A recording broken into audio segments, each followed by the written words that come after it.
In today's episode of Proudly Jewish, I wanted to show you a clip. This is a clip of coffee shop workers preventing an Israeli patron from using their restroom. Take a look.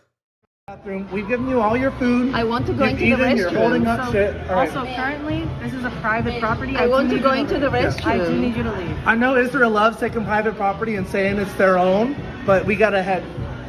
You're not going to let me You're go also into the misgendering them, restroom? so I need you to leave. I want you to go into the restroom. I need you to leave, please. I was patron here and I have a right to go into the restroom. And we have a And right I'm to asking refuse you service. to leave. Yeah, but I need to go into the restroom. I'm asking you to leave. No, you need to let me go into the No, we don't. restroom. I don't. I'm asking you to I'm leave. a patron here and Okay. I need to go to the restroom. I'm kindly asking you to leave. No, I'm not going to leave. I'm kindly asking you to leave. Okay? No, I want to go into the restroom. That's fine. You can use our restroom. We have a restroom next door. You can use No, our I want to use It's a this one. restroom.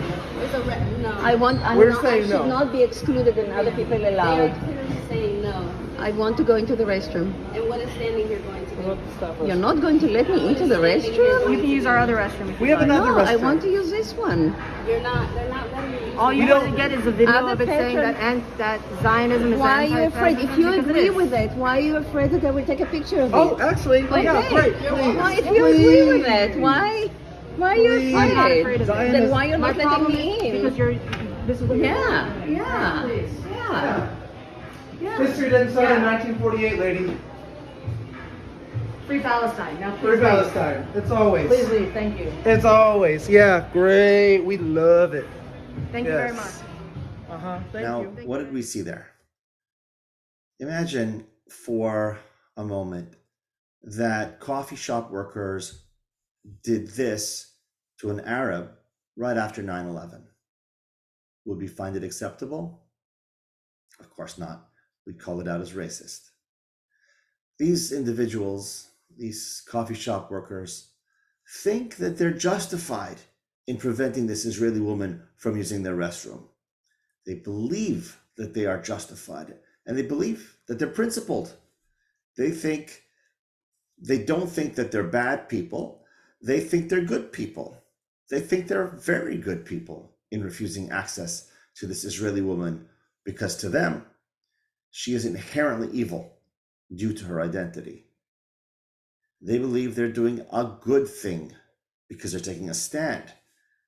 In their eyes, this patron is a bad person because of who she is, because she's Israeli.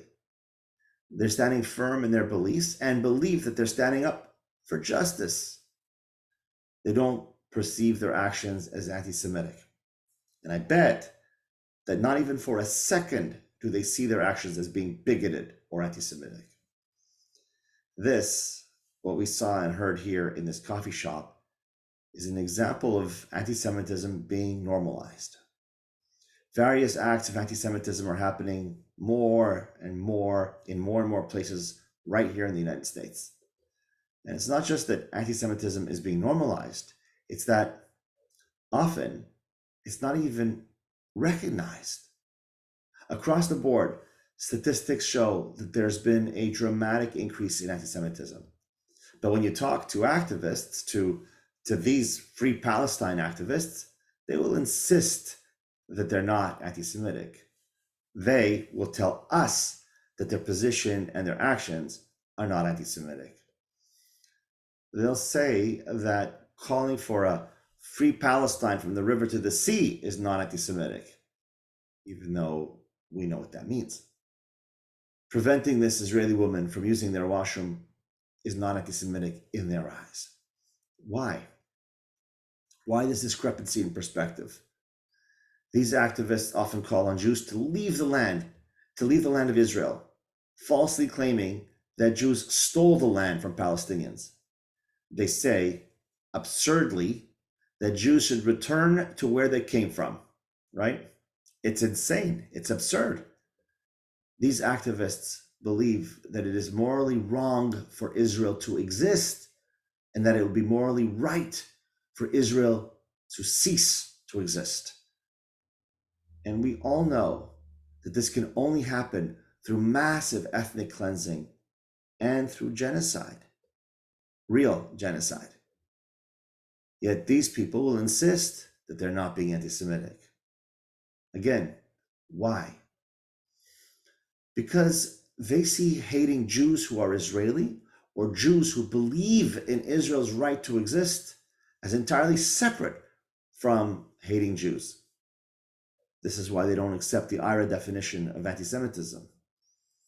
They define Jewish identity as being a member of a faith not tied to the land of Israel. They define Jewish identity as being a member of a European people, not a people that are indigenous to the Levant. For thousands of years, Jewish identity has been tied to the land of Israel. Jewish holidays, prayers for Israel, the restoration of Zion. So much in our literature, culture, and religion has kept us grounded and rooted in our ancestral homeland. It is part of our identity. The modern movement that created the state of Israel is called Zionism. But this connection to the land has always been there. When they call for the destruction of Israel, and they may not use those terms, they may use euphemisms like river to the sea.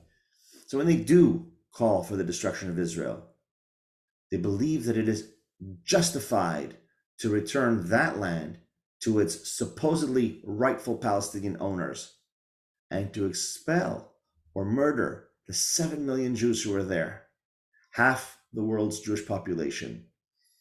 They think this is just. But when they do that, they are redefining Jewish identity, not listening to the way we define it. They're going to tell us what Jewish identity is. We must resist that because it's not accurate and it is extremely dangerous to us. When you hear direct or indirect calls to destroy Israel, when you see coffee shop employees discriminating against an Israeli simply because of her identity, you're witnessing anti-Semitism. Understand that it is not just an attack on Israel, it is an attack on all of us, and it's an attack on Jewish identity.